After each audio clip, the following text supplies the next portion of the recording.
So welcome everyone. This is the last ID Power Hour session of the year for the L&D Shaker. So thank you for being here. And for those who have done it already, thank you for turning on your camera because both me and Sudeep really like also seeing you.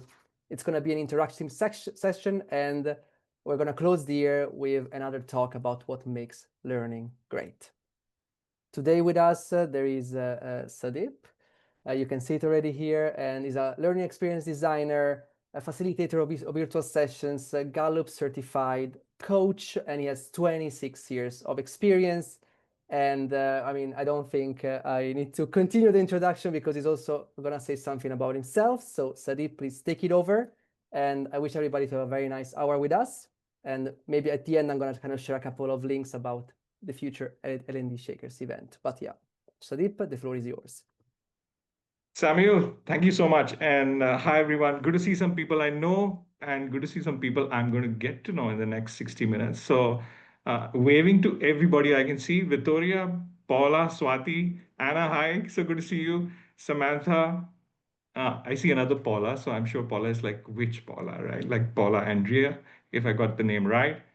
Uh, I see Kirby. Kirby, did I say it right? Okay, super. Samantha, hi. Is that coffee or is that tea or is that something else? It's a big cup of tea, It's warming a big cup of myself tea. up. That is wonderful. Listen, I'm super excited and a bit nervous actually, like which is the joke that Samuel and I were having, saying, "Listen, how can you be nervous? This is your community," and the nervousness is not really caused by anything else, but a technology glitch, considering that we were all thinking of, oh my God, how do we do virtual sessions? So should we give it like 60 seconds or should we just get going? What do you think? I think we're ready and we're good to go. Okay, super. Let me I'm just share gonna my let people screen. in. I'm gonna let people in progressively if needed. Thanks, Samuel. He's going to be my co-pilot for today. So I'm just going to look at him if something goes wrong. So listen, the hidden frame. What is the hidden frame and what are we going to talk about? I think I want to start by just telling you that I'm super pumped to be here. And the reason is that I've followed the Ellie Shakers community for a very long time. I've made some exceptional friends, learned so much. And it's such a great way for me to say thanks to all of you. And so I've been doing this for the last 26 years. And many people ask me, can you tell me, like, in one line, what do you do? And that's very difficult because I've done many things in my life. I've had a career through fashion, through luxury, through consulting, through hotels, through retail. But what has been the most common thread for me all this while has been my love for teaching and training, which became my passion, sort of became my job about 5 years back. I helped birth a company in the leadership consulting space, which we scaled and sold off and did a merger and acquisition. And now I do three things. I do C-suite facilitation. I am a certified executive coach. But most importantly, what I really, really like to do is to design learning experiences. And that's the reason I'm here with you today. And so we want to do three important things today. One, I thought we should make it fun and should make it interactive, right? Should not be like me walking into you and telling you what to do. So we're going to choose a challenge from all the information that we've received from many of you, right? We asked at the registration, what is the messiest thing that you'd love instructional design to solve? And so we've bunched those up into some themes. We're going to choose something live. And then hopefully we are going to try and attack that problem together using some very baseline principles, some very easy stuff to do together. And the hope is that as we do this together, we cook something amazing, we create something interesting. And in the end, I do want to give you uh, the umbrella under which all of this comes together in my head, and maybe some tricks and tips of what I have been doing all this time. At any point of time, you want to jump in and change course, this is your session. So feel free to just raise your hand or join the conversation. Does that sound okay? Okay, I like it. So I have some expectations or some requests from you, but very simple things. One, be with me. Two, be super curious and ask as many questions as possible. And three, please be generous with your perspectives, with your ideas, with your opinions, because I think that's what makes a great session, right? So, shall we do it? What do you all think? Are you ready for like the challenge of whatever you all told me, right? Okay, super. So, we need to think together as a room what challenge should we solve together. And what I did is Samuel helped me. When we asked you to register for this event, we asked everyone what is the messiest challenge that you've had, and we received a ton of responses. What I've done is I've tried to bunch them up into three big themes that emerged. The first theme was technology. We heard people talk about technology. The second was people. And the third was design. Some of the things we heard from people were, you know, technology is a big challenge. Breakout rooms keep crashing. People walk in, walk out, files don't open, so on and so forth. There was a lot of responses in the people space. Very few people spoke. There was not much engagement. The planning was not done well. Participants were not involved. One of the responses was very interesting. A leader hijacked my session from a client, and then the wrong group turned out for the wrong session. And there were some responses on design as well. So there was too much content, very little time, fuzzy and unclear agenda, and so on and so forth. So what I try to do, I try to look at, okay, how could we bunch this? And there's technology, there's people, there's design. I'm asking you, which one should we solve for between the three? And I'll request Samuel if you can just launch a simple poll. I'll be very curious to know what are we all solving for together?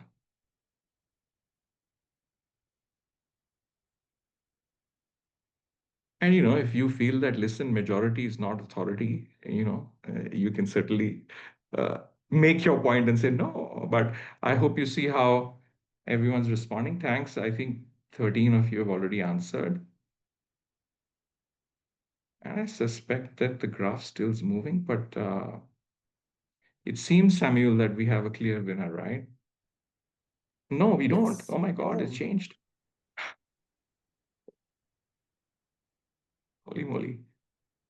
Okay, so I think everybody's voted because I'm not voting right now. And Samuel, I suppose you're Yeah, not. So me that's neither. 16 Yes. out of 18 people, right? And we have a tie. I wasn't expecting this at all.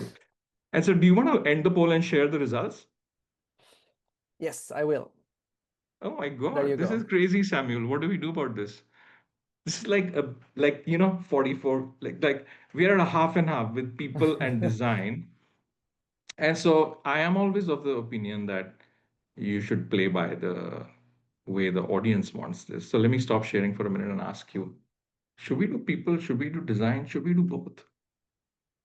Both would mean two separate groups, and like we'll have to reorganize ourselves in our planning and things like that. But uh, what out of people and design is something that a learning designer has more control over?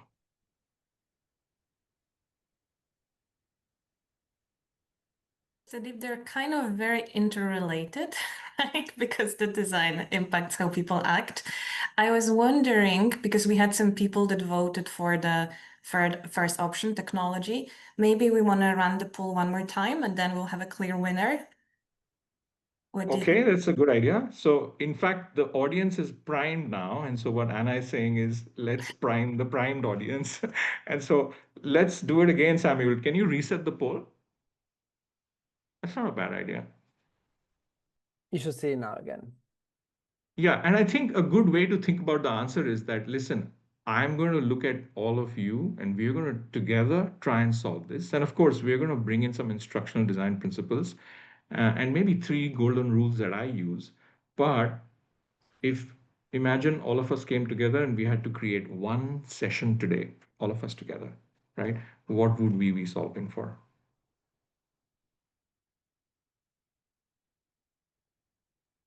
I don't know why I have a funny feeling we're going back to the same situation, but we'll see. We'll see. We have a clear winner, and I don't think the participants can see the poll sort of No, so populating. I'm gonna end it because we have the same answers as before and share the results also this time. Okay, Anna, I think your idea is working, right? So, is it safe to say that we should all solve for design? Yeah. And so, help me um, help me craft a statement, a how might we statement, right? I'm sure you know what is a how might we statement, right? Which is we all get together and figure out what would be the right way to solve things. So, what would be a good how might we statement if we were to solve for design? And I'm talking in a very overarching way, design in the sense of creating a virtual live session for any audience, for any content or any topic. So, um, does anyone want to come up with some ideas? Like, should we make it very specific? I'm going to write it in the chat. How might we can't just say solve for design, right? No.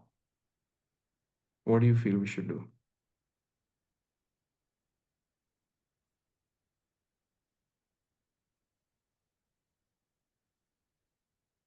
Do we not need to establish what the desired output is first before we can actually do any design? Yeah, and the desired output, thanks Samantha, is that we're designing for a virtual live session. We can safely assume it's 2 hours, for example.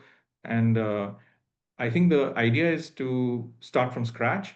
And so assume that this is all you know, right? And assume that we are solving for designing the ideal session. Um, what would we be solving for? Should I say how might we solve for designing a foolproof session that impacts all stakeholders, something like that? Is that a good version one?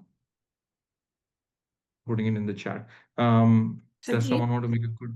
I'm Yeah. kind of wondering because I was really curious about this part, the challenge that someone wrote, managing plus 30 breakout rooms and simultaneously. So I would be curious if maybe someone who wrote that, maybe they can kind of provide the problem statement, or we can, if this resonate with people, maybe we could focus on this one. Sure.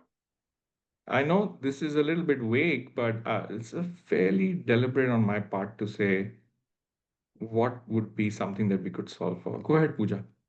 So I was just trying to bring in actually, the people and the 44% that we saw earlier, and hence what I put in the chat as well is, how might we design so that we are able to have more engagement, pretty much similar to Sudeep what you were saying actually, kind of request all stakeholders or all participants. So something around those lines. Yeah.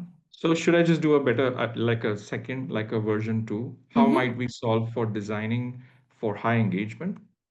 Is that what you're saying, Pooja? Yeah, yeah. And now listening to Anna, I'm just thinking, just being ambitious to say, how and addressing any tech challenges or so Hmm. just Yeah. expanding. Yeah. So, would you all agree this is a good challenge to sort of quickly attack for the next 20 minutes? How might we solve for designing uh, an engaging and impactful virtual session? And maybe you can give it what 2 hours impactful. I'm just typing this as I'm speaking. Virtual session, virtual live session. And just for the sake of it, we could say for an audience of how many people are we? 18 people. For an audience of 20 people. Is that a good starting point? What do you all feel? Yay or nay? Okay, listen, I'm just crowdsourcing this. So, Samuel, this then becomes our challenge, right? And of course, I'm sure all of us will agree that you can fine tune it and take some assumptions as you move forward. And Samuel, would you be kind enough to just copy this and paste it in the sheet that we're going to work on eventually? I put it in Um, blue. yes. So, as Samuel does this, I do want to now take the time to say hello to you formally, right? Like, since we know what we're going to do. And of course, hopefully everyone get to know each other soon. I want to do a quick temp check on where are we with respect to our understanding about instructional design, about have you ever done something like this before, which is this live challenge of solving for learning together? And really, how confident are you that at this stage, 10, 15 minutes into a 60-minute session, we will be able to solve this together? Very interesting. I love the responses. I'm sorry you can't see it because it keeps moving very quickly. As soon as the poll ends, I'm going to share it with you. Sometimes the fun part is that you have zero control over how things are going to move out. But then, as a designer, how could you control things when you have zero control? I think that's really the fun part for me today. Okay. And we have some more people joining. So if you're just walking in, I just want to let you know we are having some fun. We're doing a live challenge together. We're going to solve for something that we crowdsource right now. And we're going to figure out what's the hidden frame behind it.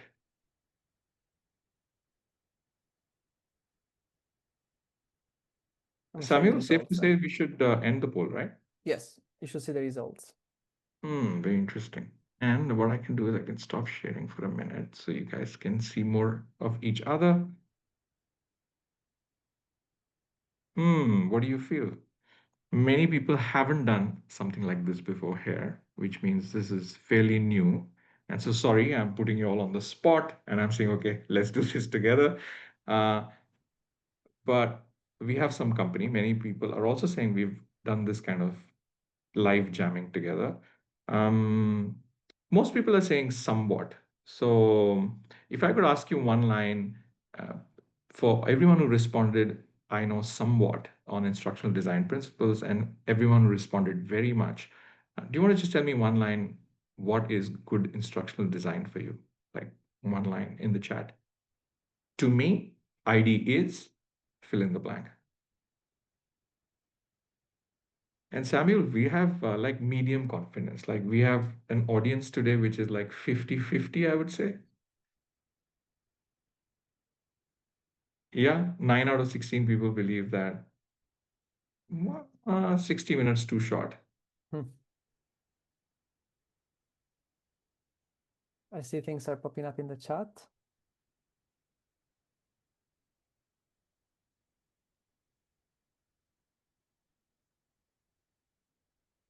By the way, I love the jiffies. Consider me intriguing. I think that's where we are at.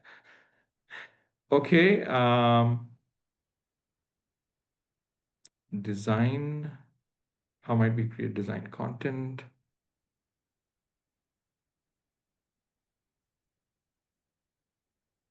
Thanks, Kirby. She's saying impactful, structured Addy and Sam, which is pretty well known. Achieving the learner's goal. Victoria is saying moving from a problem in a structured way to lead people to gain the tools. I like it. So I think I get a sense of where this room is. And Sarah, do you want to expand on what you just said, that it's an advocate for the learners?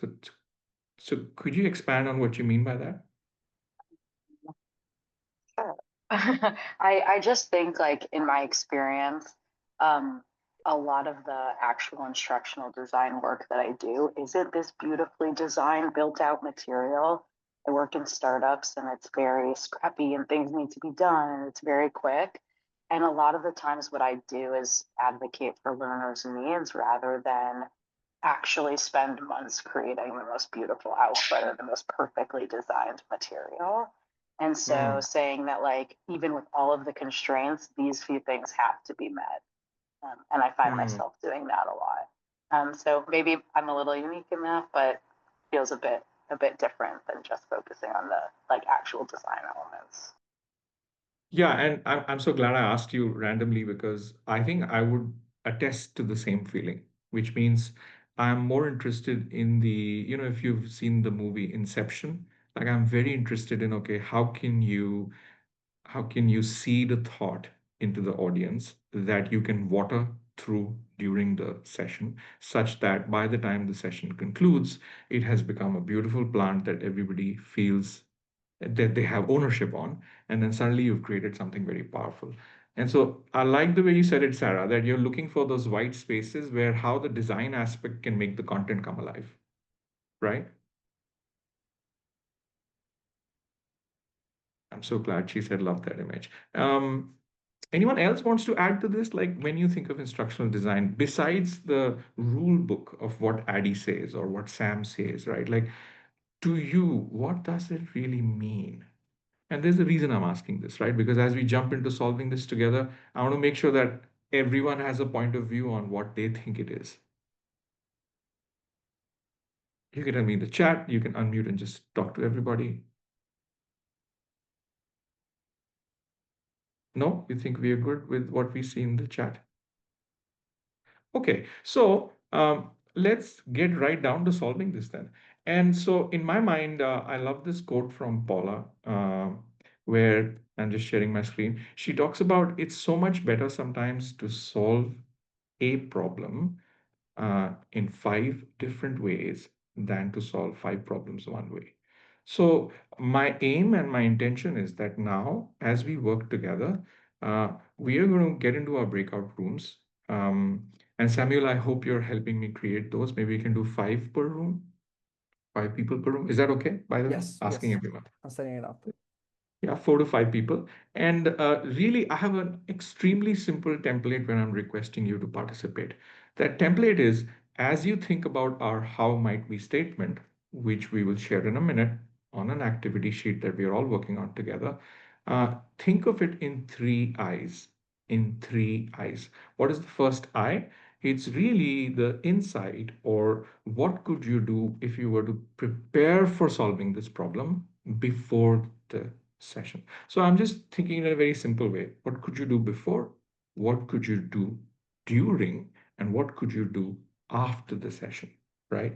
And so if my problem statement is how might we solve for an engaging and impactful session, which is designed very well, then I'm asking you to discuss, chat, talk to each other, and come up with one insight, one idea, and one impact. And the way we're going to do this is that we have a very simple Google Doc sheet. We've already put group numbers there. As you go into the groups that you're in, which is the room numbers that you're in, that's your group. And there are 3 questions, same questions there. And I think 8 to 10 minutes is a good idea. Is 10 minutes a good idea to do this? What do you feel? 10 is okay. I want to go a little bit fast and I want to stretch and say, okay, what can we come up with? As a design thinking jam, we always do 8 by 8 or crazy eights, which means 8 crazy ideas in 8 minutes. So I think 10 minutes is a good starting point, right? Okay, so just repeating, what are we going to do now? We're going to try and get into this activity sheet, which Samuel has kindly put in the chat. I'd love you to have a click through onto it. As you go onto it, you'll be able to see our problem statement. And of course, you'll be able to see the groups. And as Samuel divides you into groups, Samuel, maybe you can do move people directly, 10 Yes. minutes, If it's and okay with everybody, I would assign you that automatically. So super. yeah. Super. And we're just checking in and talking to each other. I'm going to try and also come in and say hi to you. But at the end, I'm expecting just one idea, one insight, and of course, one impact, right? Any questions before we do this together?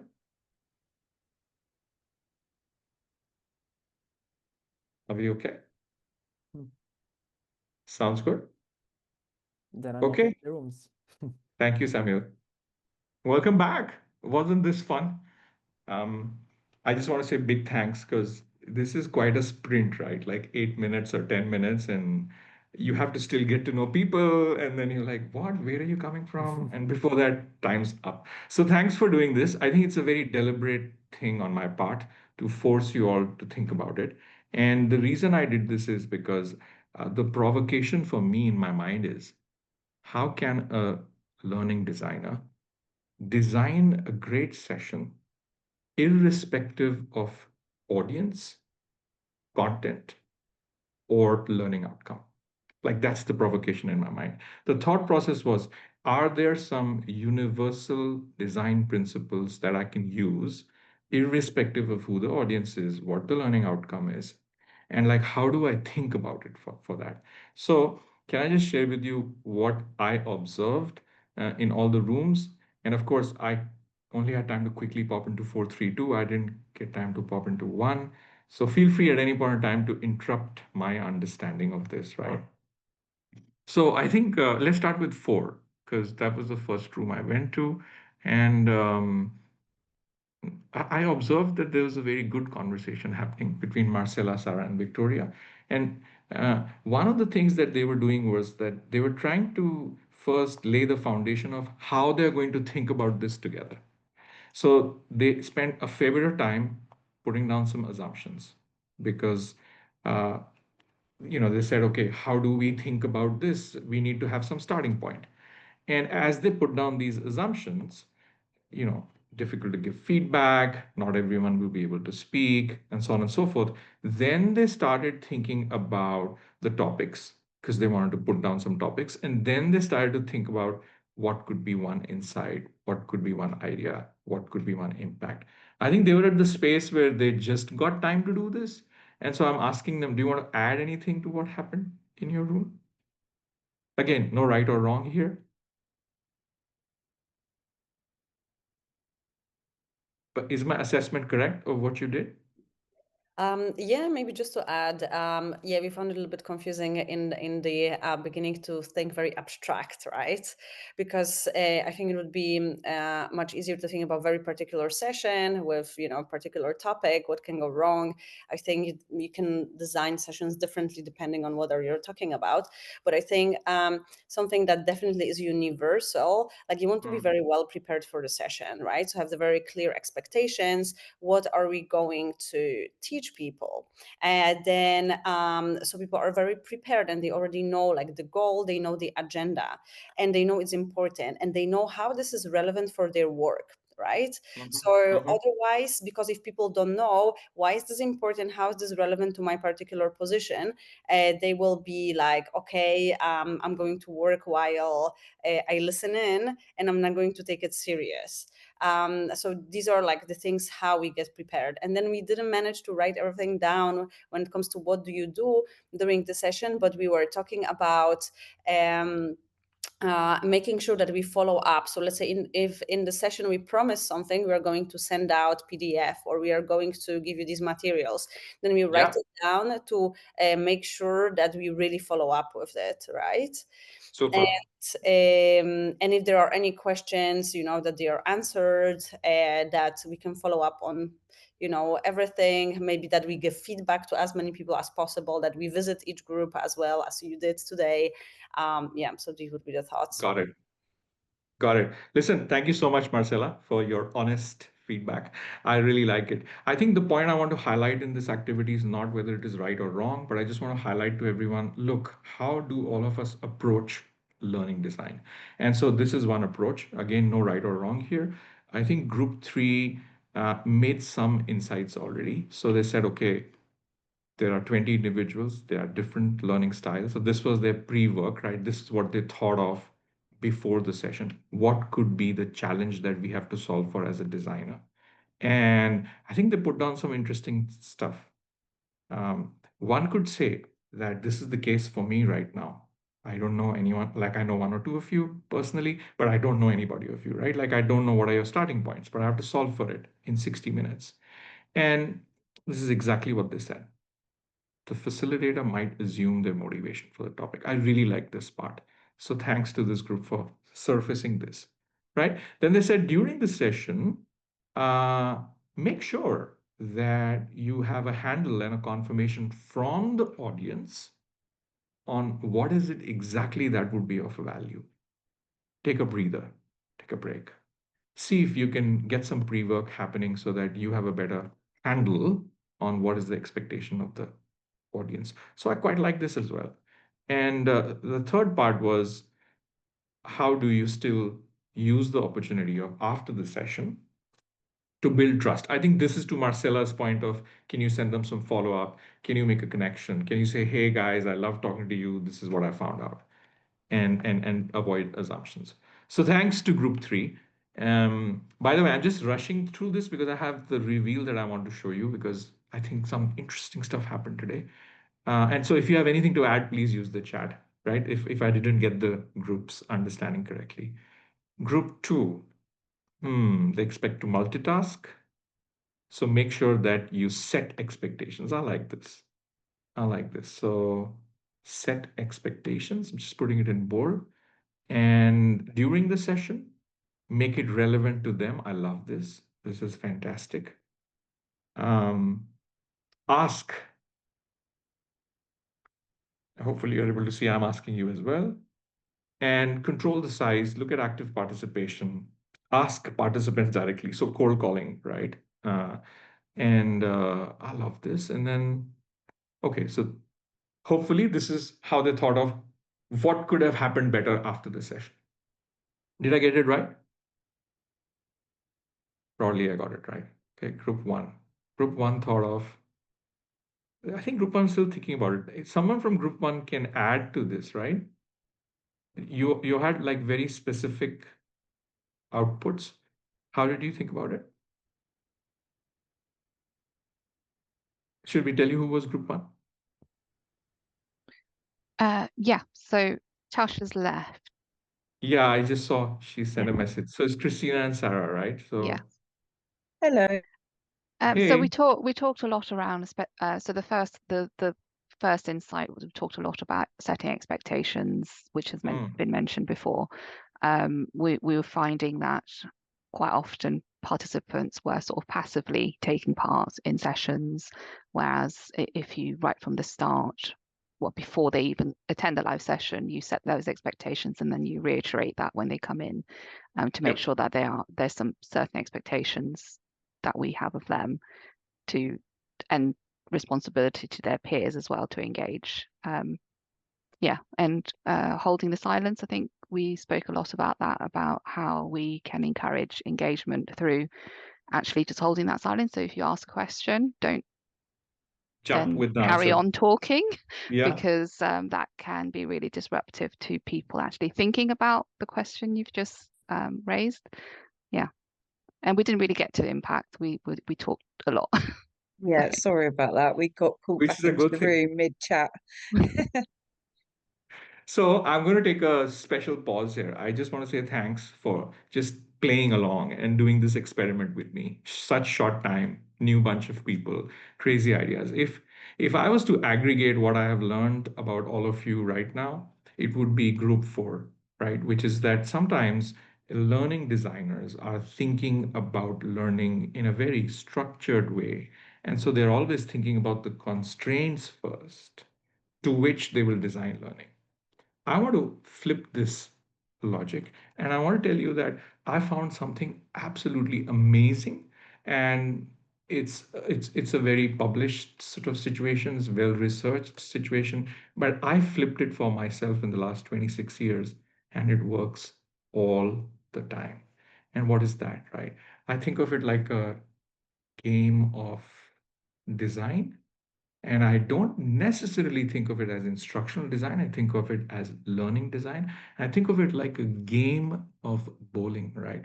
Why? Because I've mapped out the 9 pins of bowling to what I love to call Gagne's 9 levels of instruction. So, Gagne in 1965 published this more from a very academic side of how transfer happens. He proposed that for any transfer of information to happen, 9 steps should follow. The first step is you gain attention. The second step is you inform learners of what we're going to do. And then you check and stimulate recall of prior learning on that topic.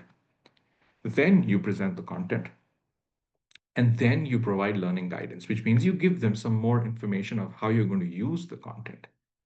And then you have them play with it. You have them practice with that concept as an audience. And then you provide feedback as you hear back from them on their play of of the concept. And finally, you assess performance and you leave them with additional information to enhance transfer.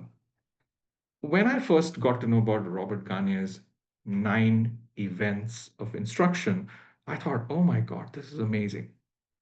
And the reason it was amazing is because I was tasked to create the most ideal way to conduct virtual sessions just as the pandemic started.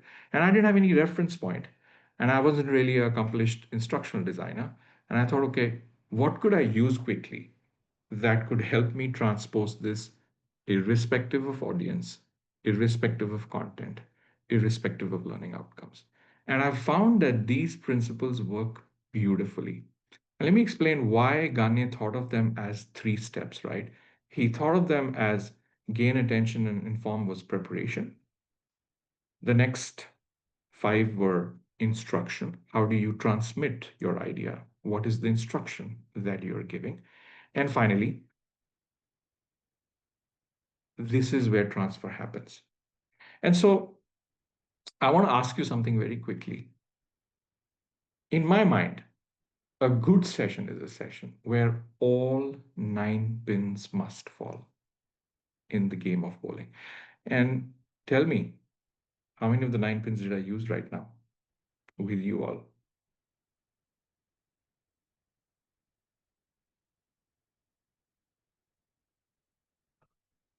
Did we start with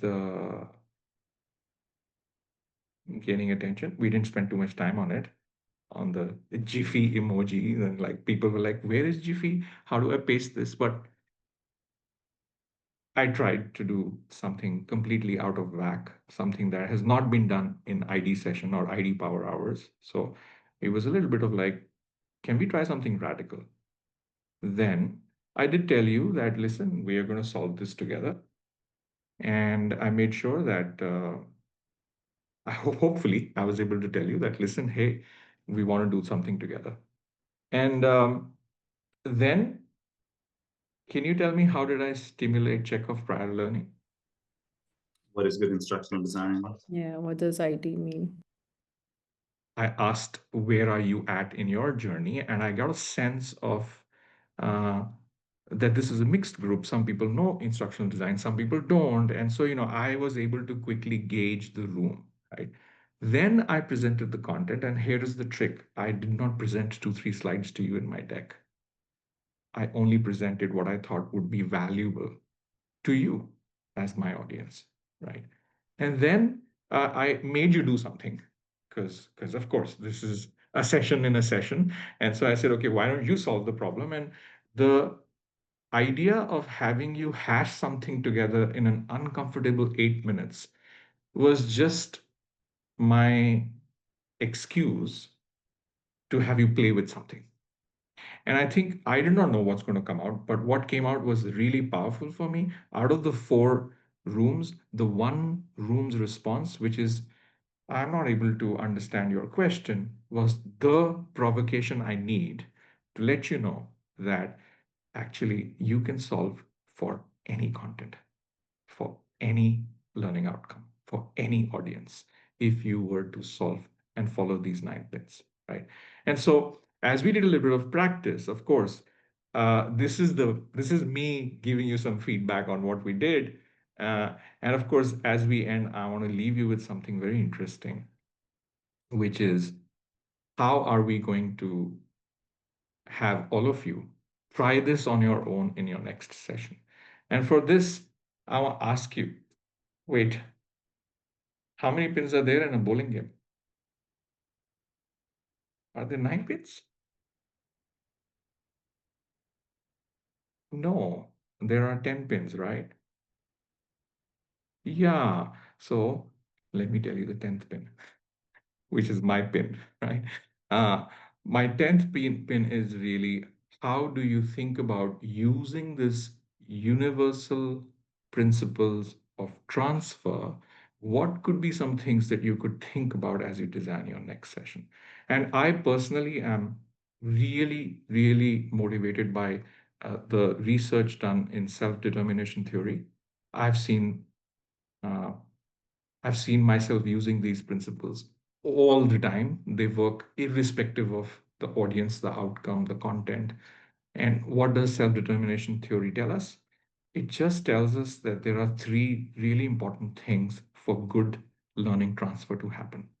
Number one, learners must feel autonomy. They must feel that they are in charge. They should have agency, right?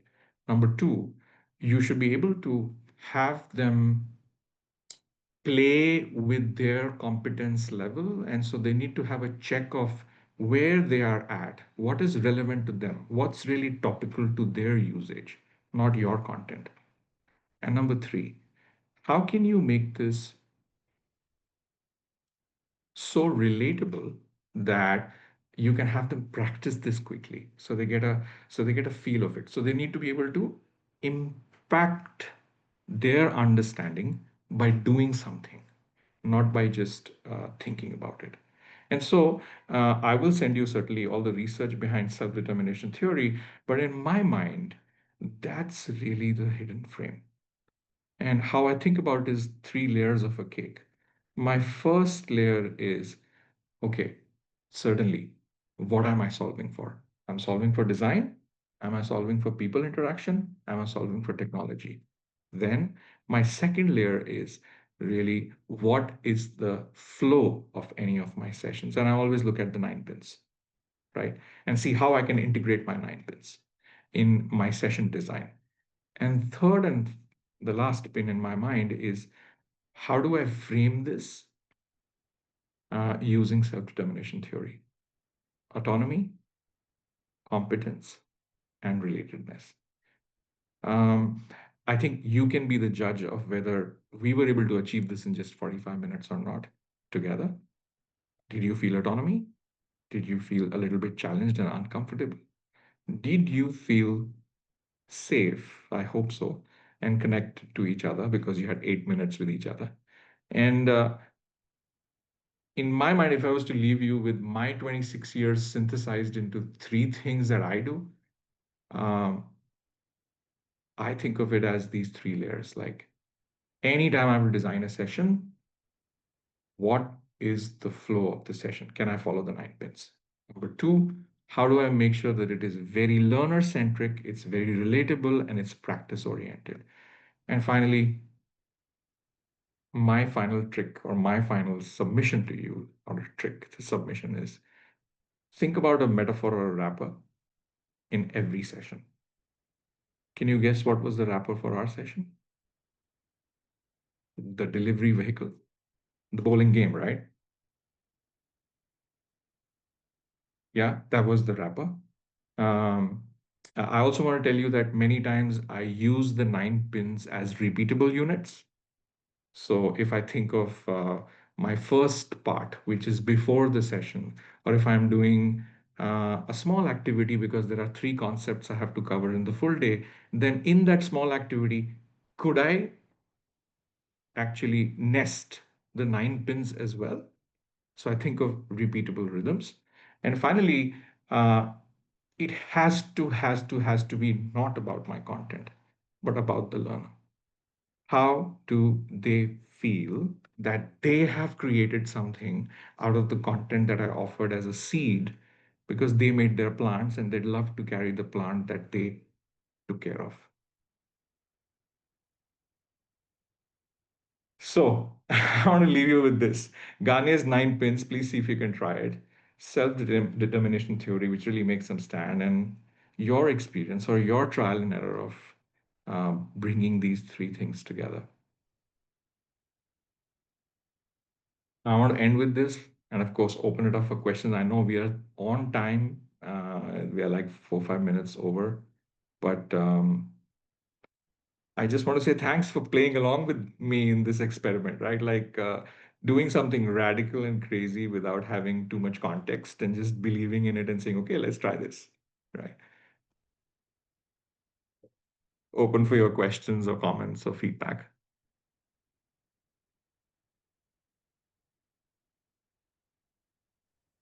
Was it too quick? No, I see many thanks. Thank yous in the chat, Sudeep, and indeed, maybe let me also close my part, and then of course, I mean, are there any questions maybe from the people that are still connected? Otherwise, well, let me thank you all, of course, for staying until the very end. I think the last minutes were also valuable, and I hope that those that had to leave will catch up, of course, on the recording that you will find on the YouTube channel of the Shakers. I see many hearts. That's very nice. Thank you also for joining this session. It's gonna be like my last one actually, because then I'm gonna change roles in the Shakers. So thank you for also sharing this moment with me. And thank you, Sudeep, because I felt, I mean, I feel very inspired, and I hope also the other participants felt the same and enjoyed these breakouts, and also like your kind of final closure and debrief. And yeah, so thank you very much.